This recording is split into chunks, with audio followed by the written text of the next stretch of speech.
No one really knows Ron Van Dam. He's an enigma, wrapped in a mystery, cloaked in secrets, stuffed in between two pieces of French toast encased in a pancake, smothered in cheese and deep-fried until golden brown, then duct-taped into a rusty toolbox, packed into a used Amazon shipping container with gaffer's tape, and mailed overnight to a bunker in Siberia where it's kept in a locked vault, whose combination is known only to a mute priest with a bad memory. So yeah, he's sort of a keeps-to-himself kind of guy. You're listening to that man of mystery, Ron Van Dam, on New England Broadcasting. Ron Van Dam is an experienced talk show host. Do not attempt to try this at home. Good morning, good afternoon, good evening, good night. It's the Ron Van Dam Show. Okay, sure, whatever. Hold on tight, things can get a bit weird, if you like that sort of thing. Thanks for stopping by. I am Ron Van Dam. That's the voice of what I have. And I'll be entertaining you for the next 30 minutes, and then I won't be. 30 minutes is about all I can take of this, and I think you feel the same way.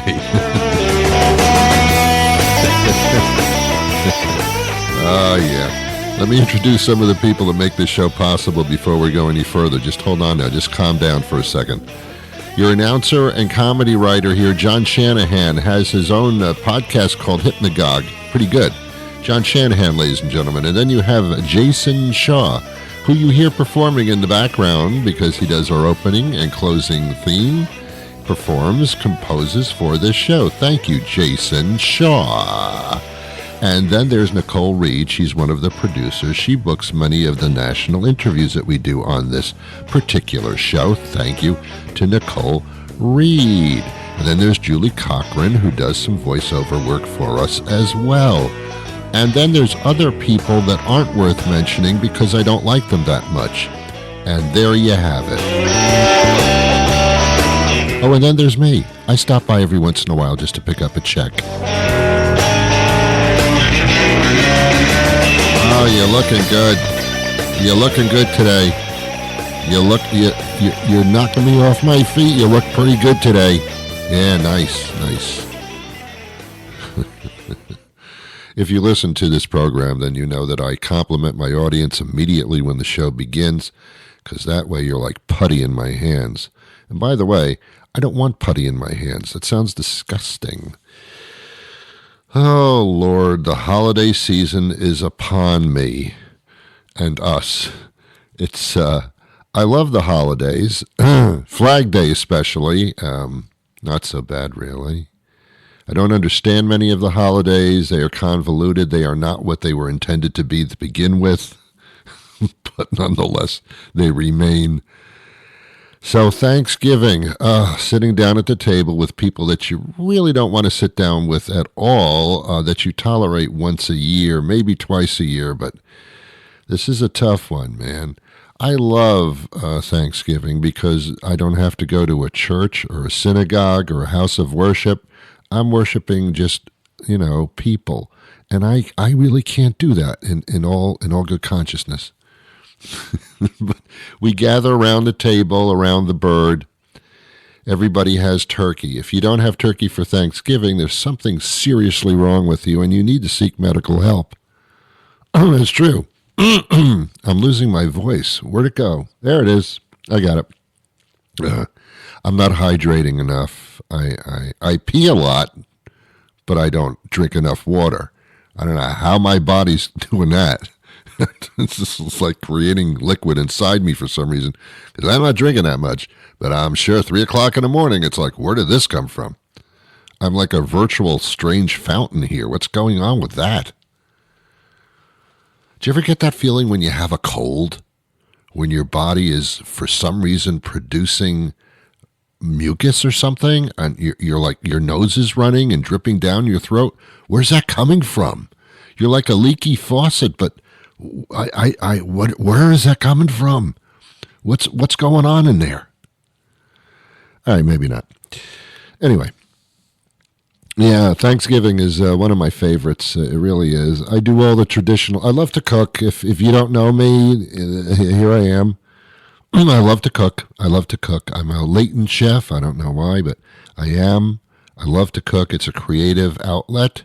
Baking, can't bake. Baking is a science. You get one little teaspoon off or a little microcosm off of baking powder, and your whole dessert is ruined. So I'm not into that crap. I'm not a scientist. People who bake, you're really amazing. You are like scientific people. But cooking and being a chef, man, that's, preparing meals, that's like creative. Like you're taking different flavors and different foods and combining them in different ways. And then you have favorites, and every culture has their own way of doing their food thing. I think it's fascinating. It's fascinating. And the great thing about cooking is when you're done, you can eat what you cooked. I think that's just like a circle of life, isn't it? You create a dish, you eat it. I mean, what could be better than that? So I do the traditional stuff. I do the turkey. Got to have the full bird, got to do that. I don't stuff the turkey anymore. When I was younger, I thought you were supposed to take the stuffing and stuff the turkey, which is, I think, why they call it stuffing. But I had since read, and I don't know if it's true or not, because when I read things, I don't know if they're true necessarily, that you're putting the stuffing in a raw bird.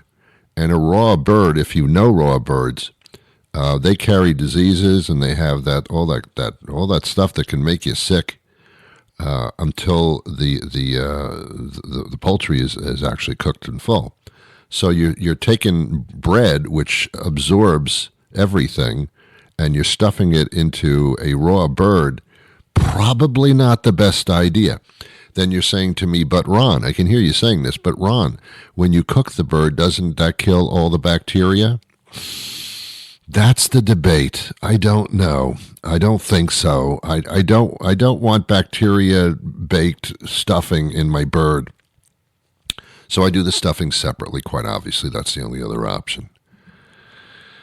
So I love doing that. I put sausage in the stuffing, sometimes chestnuts, although a lot of people don't like that, but it gives it a little nutty flavor because it's like chestnut, so it's like a nutty flavor. Onion, celery, all that stuff. I think it's just wonderful. And then the cranberry sauce, I pick my own cranberries. I drive down to the bog in the middle of the night when everybody's sleeping, and I steal some cranberries, and I don't know what to do with them. But I got him. I got him last night. That farmer's going to be pissed. Well, I didn't take that many. He's not going to notice. I assume it's a he. Could be a she. I don't know. Anyway, the cranberry sauce, fantastic stuff. Yeah. Then I do like a squash. And perhaps a sweet potato. Oh, yeah. Then the green beans, man. I don't know who this was. I don't know if it's Campbell's or whoever came up with this green bean casserole. It's become a staple in the Thanksgiving meal. Yeah. What you do is you take some French-style green beans, and I don't know what a French-style green bean is. I guess it's a bean that goes, hey, hello, how are you today? One of those. And you put it in a casserole with Campbell's mushroom soup. I think that's why they came up with this thing. And then you take those dried onion things, I think it's called French's, which makes sense with the French beans. And you bake that in a casserole, and it's throw a little bit of sherry into that. Oh yeah, a little sherry, a little alcohol, maybe some honey whiskey or so. Well, just a little bit. You kind of throw that in toward the end and cook it a little bit longer. Oh, nice stuff. So I love that. The people who come to my house love it. Some people don't love it for some reason, so I have to buy the whole green beans and just like saute those, without all that mushroom crap. Yeah, so I love Thanksgiving, man. And the great thing about Thanksgiving is even though you're having people over to your house that you really can't tolerate for more than 3 seconds, but they're family, hey, they're blood. Just because they're the same blood as you doesn't make them like you. It's just, how does that affect their personality? Yeah, my cousin Joe, he murdered 5 people in a mass murdering thing, and he got out of jail. We're having over for Thanksgiving. How can you do that? Oh, he's blood. He's blood. Yeah, there's plenty of blood, apparently. Oh, he's blood, It's my cousin. What am I supposed to do? Not see him? How about that idea? So Thanksgiving can be full of people that you really don't care to have there. But the great thing about Thanksgiving is there's alcohol involved, or at least there can be. And that kind of takes care of a lot of problems.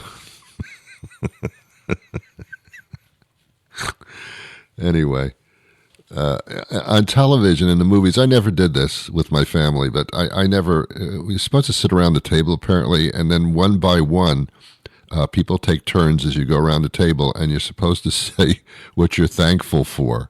And that's kind of like, can we leave the grammar school kind of atmosphere alone here? Do we have to do that silly, childish thing? Tell me, Joe, why are you thankful? Well, I thank you for. I have no idea. Betty, why are you thankful? I'm not thankful. I don't know. I'm not thankful, really. Aunt Sally, it's great to see you once every year. What are you thankful for? I don't know. So it's just, it's, and some people get corny. Well, I'm thankful just to be with all of you. And then everybody should say, you're full of crap. Just shut up. I sound so cynical, don't I? I'm not all that cynical. I'm trying to be entertaining. If I were lovely and adorable, you wouldn't listen to me. You want some type of cantankerous asshole, don't you? Apparently, voted for president that way. So, I don't know. I just don't know anymore. But I love Thanksgiving. You just sit there. And then after Thanksgiving, after the Thanksgiving dinner, consuming the turkey and the trimmings. They call them trimmings. I don't know why, but they're trimmings. People sit around and they loosen their pants. Even women loosen their pants. I don't know how that's done, but I'm trying to figure it out. And you loosen your pants and you sit there and you belch, and then someone says, time for dessert, and you go, I can't do dessert. We have pie. Okay. So by the time the whole Thanksgiving festivity thing is finished, and perhaps even before the meal, you had the cheese and crackers thing going on, or the dip things going on. It's just, everybody is bloated and gassy. It's just, you should go home at that point. Go home.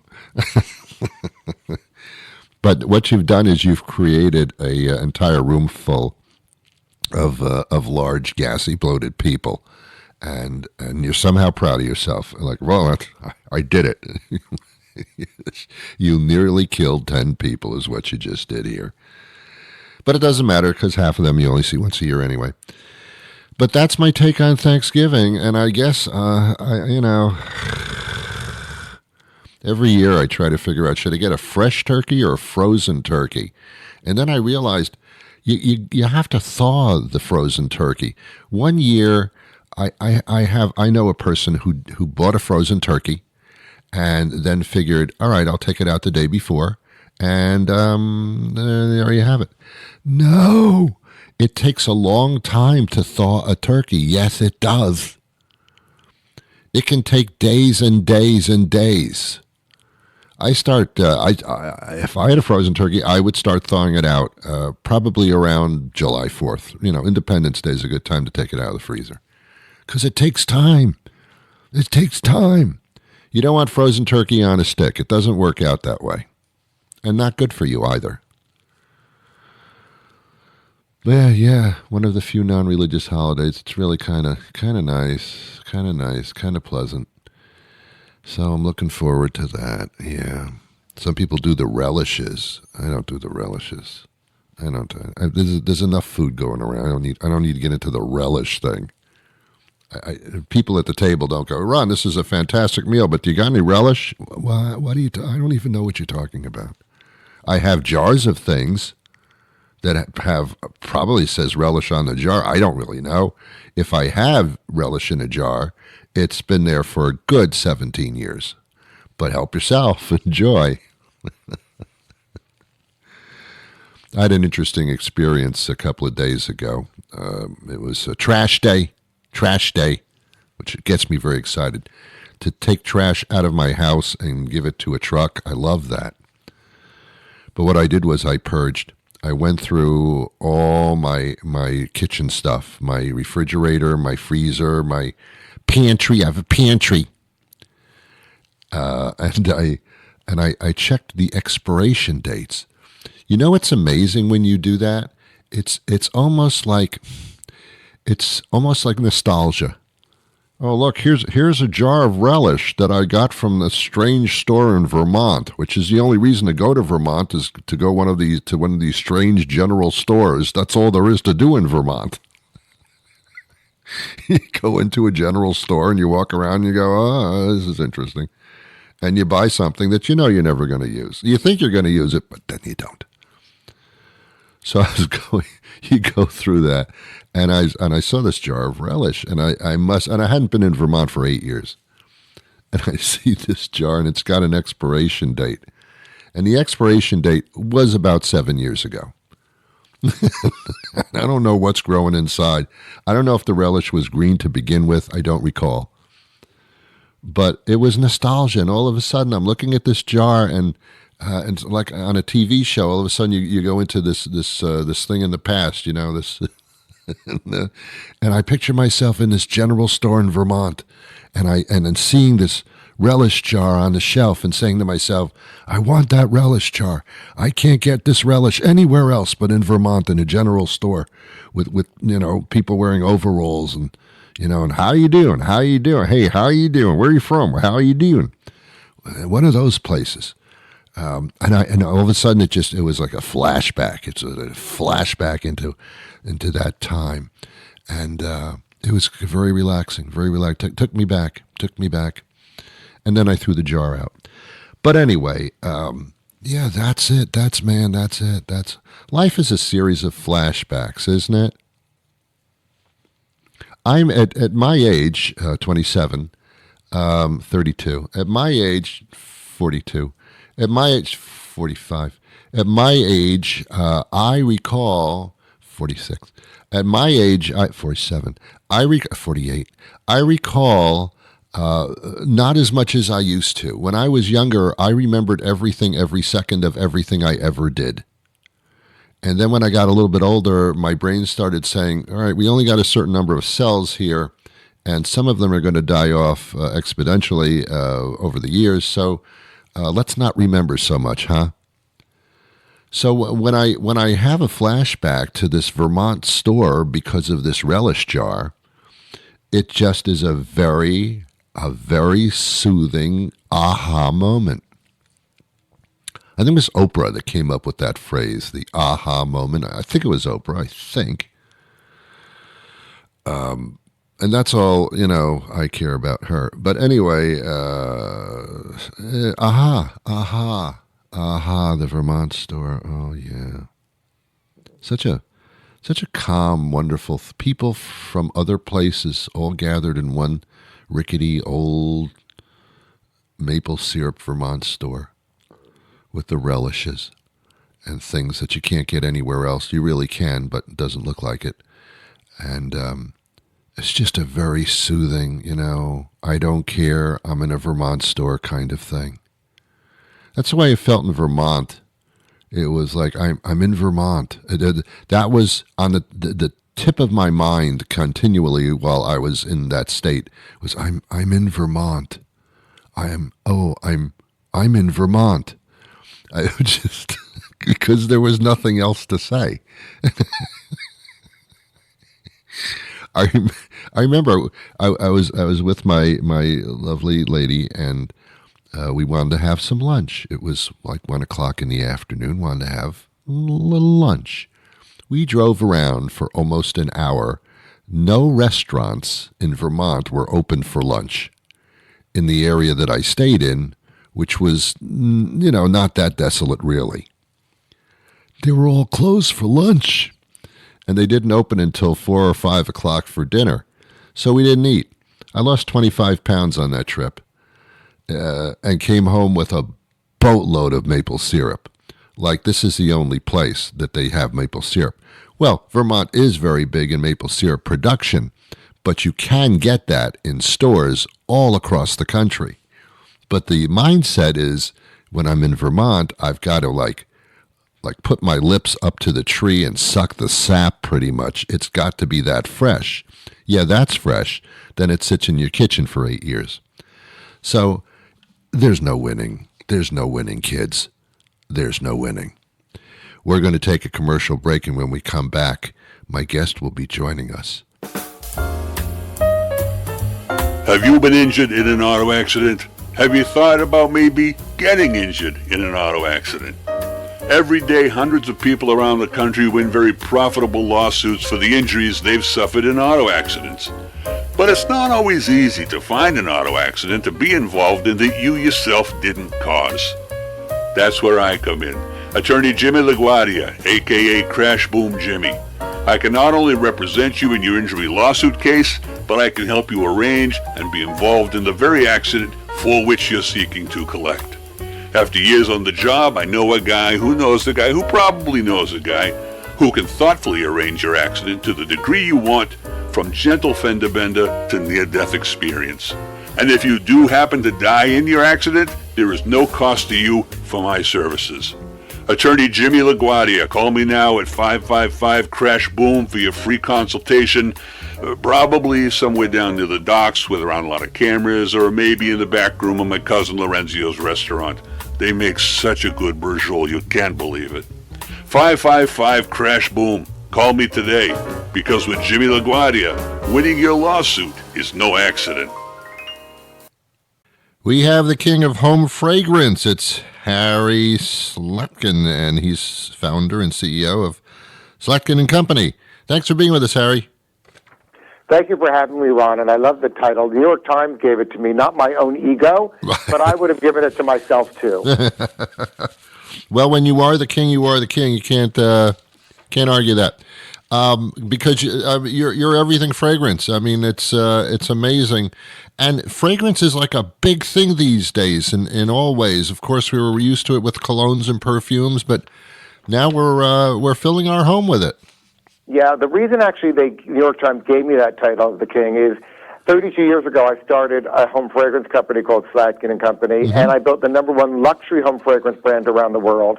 And then I sold my company to Bath & Body Works, and then I built the largest home fragrance company in the world. Wow. So I changed what home fragrance is. I made it something, first of all, I raised the bar so that it's the best product. I work with master perfumers to create it. And then I really wanted to change it so that you use home fragrance as a daily experience so that it really changes your mood. Remember, Ron, our keenest sense is our sense of smell. We smell before we do anything. Yep. It goes to our brain, to the synapses of our body, so it changes our mood. It's almost like a mental health moment for us, the way we can do it. And it redecorates your home instantly. And for the holidays, we want to redecorate our home. We want to put ourselves in a good mood 24/7.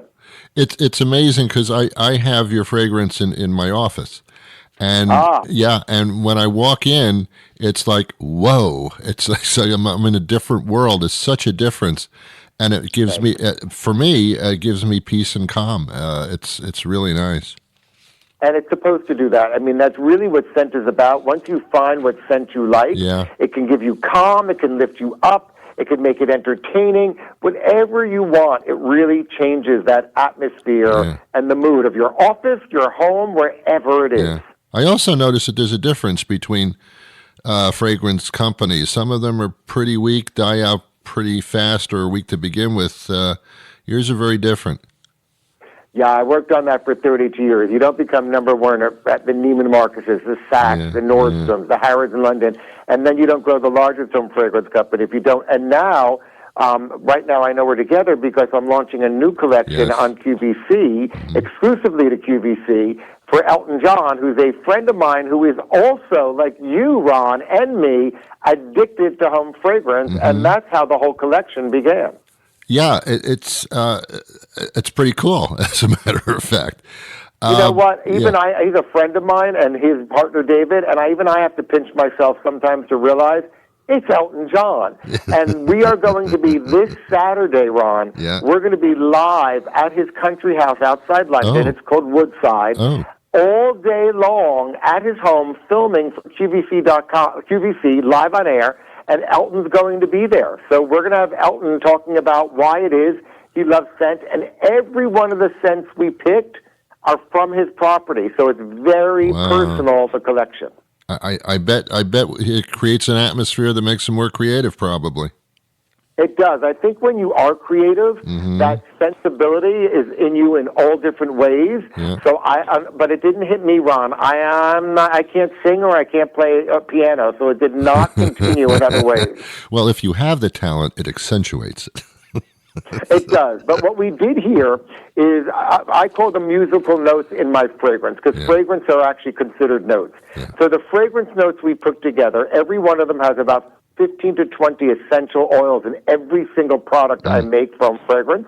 So they're all actually my fragrance notes singing and coming out. For Elton's collection in particular, he wanted the vessel, the candle glass, to look like his piano.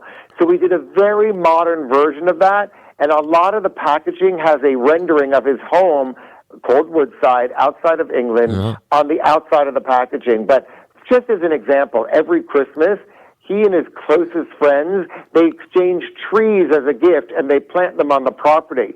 So we took that tree scent and recreated it with the master perfumers at a fragrance house, and that's the exact tree scent. Now, I'm hoping on Saturday he tells us finally which friend the tree was, because it could be Elizabeth Taylor, it could be the Beckhams, who knows? But we'll find out on Saturday. Wow. Now, how can people try these scents? I mean, where do they get them from? Probably not in the Walmart or anything. I don't know. Oh, well, actually, we are at Walmart. Get so out. You could get them there. Really? Nope, we're at Walmart, CVS, yes. So I have different brands, all under Slatkin and Company. But the Elton John collection particularly is only right now at QVC. Okay. So you have to go to QVC.com or watch QVC this Saturday. Okay. All my other things, you can go to SlatkinandCompany.com. But again, you can find it in Ulta, you can find it at Walmart, CVS, so many different places that are near you. Wow. Now, Ron, I want to ask you a question. Sure. Do you celebrate the holidays? I do. I'm not of that religious persuasion, but I sure damn like the decorations, and I get into it. We all get into the decorations, even whether religious or not. That's it. But do you have an artificial tree or a real tree? Artificial now. Okay, that's okay, because that's where I come into play. All right. If you want that, because if you want your artificial tree, your wreath that's artificial, your garland to really smell come alive, like it's real. I make it smell like it's real. I went on the Martha show for Martha Stewart, and I actually created my fir balsam on it, and she was amazed that I actually made it smell better than her fir balsam trees on her property. I'm telling you, Ron, I bring your home to life. Interesting. Man, that's an interesting idea. Wow. Yes, of course. Gotcha. I never thought of that. I'm doing it. Ron, to all your listeners, scent your home and change your mood. If you want your home at Thanksgiving to smell like a fresh apple pie, I created the gourmand for the home fragrance industry. Yes. I literally smell like it just came out of the oven, and your whole house smells like a baked apple pie. I have that in my kitchen, and every time I walk into it, it's like a glorious feeling. Thank you. There you go. And I love it, too. I love that. That means so much to me. The compliments I get on my products means everything to me. Yeah. Well, people should try it. I can't imagine that they haven't, but even if you have a fragrance, try this line of fragrances because it's very, very different. It's like designer stuff at not the cost of designer stuff. Ron, I've been doing it for 32 years, and the accolades I've gotten from the articles, if you look at yesterday, People Magazine did a 3-page article on the launch of this collection. Yeah. It is the best of the best. Why? I use essential oils. I have lead-free wicks. I don't smoke. I'm friendly to the environment. Ron, it is the best. I use every one of these products in my own home, And every candle takes 6 to 9 months to create, so I feel like I've birthed children. So when people ask me, what's your favorite scent, I always say I love all my children. Yeah. Natural oils is very important because there have been talks about, what kind of fumes are coming out of some of these cheaper deals. But the natural oils are actually very good and nurturing for your body. So there is a difference. There really is. The essential oils is everything. People with headaches or people who have issues say, why can I use your candles? Because of the pureness that comes out of that fragrance. Right. And it means so much for me because I use every one of these in my own home. There's not a scent I create that I don't use in my home. I don't want it around me or my children unless I feel comfortable in using the product. Exactly. Okay, so available everywhere. Is there a website we can visit? I would go to QVC.com if you want the Elton John collection or any of my other products, or SlatkinandCompany.com, and you'll see the entire collection of Slatkin. Thank you, Harry King. For me. You got to change your last. You didn't even have to bow to me, Ron, but thank you for having me on. Thank you. Well, that'll do it for me today. Thank you to you. Thank you to my guests for being here. I'll be back again tomorrow with another episode, but until that time arrives, I wish you peace.